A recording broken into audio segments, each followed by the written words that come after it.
Your car not starting after getting gas can seem very counterintuitive.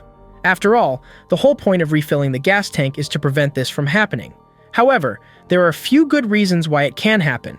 So let's see what causes the problem and how to fix it. The number one reason why your car won't start after getting gas is a bad canister purge valve, a component of the fuel system responsible for emission control. The fuel pressure regulator, fuel pump, bad gas, or accidentally filling up with diesel are far less likely but still possible causes of the issue. 1. Bad purge valve. The car not starting after getting gas can seem very counterintuitive. After all, the whole point of refilling the gas tank is to prevent this from happening. However, there are a few good reasons why it can happen, so let's see what causes the problem and how to fix it.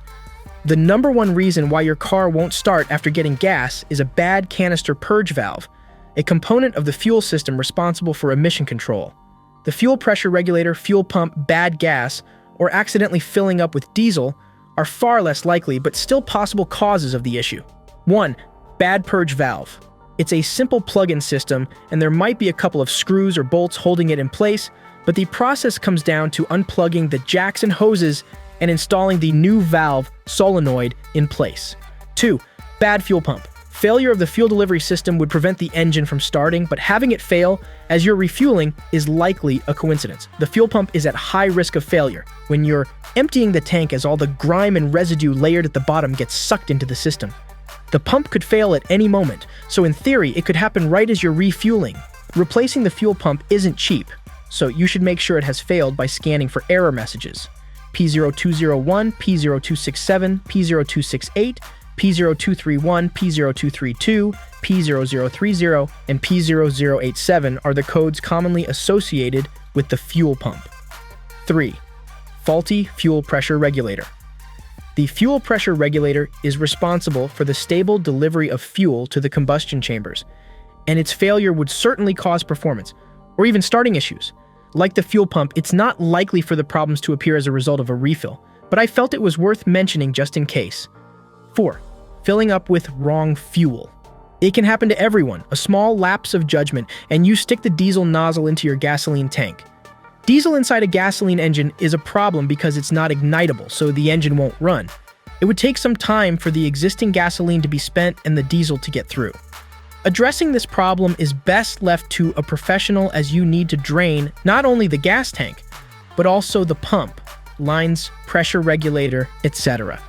They can do the job thoroughly and do the test so you don't encounter the same issues once they return the keys.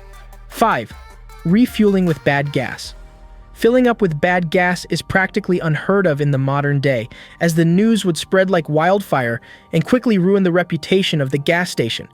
In rare circumstances, you could fuel up with stale gas from canisters. And while it wouldn't immediately cause problems, once it got through the fuel lines, the engine would have a hard time running. The only way to fix a car filled with bad fuel is to fully bleed the system and refuel with fresh gasoline. To summarize what we talked about in this video, when the car fails to start right after a refill, the problem is almost certainly caused by a bad purge valve solenoid. This component is responsible for trapping gasoline vapors, and if it sticks open, it'll let them into the combustion chamber immediately, which causes flooding.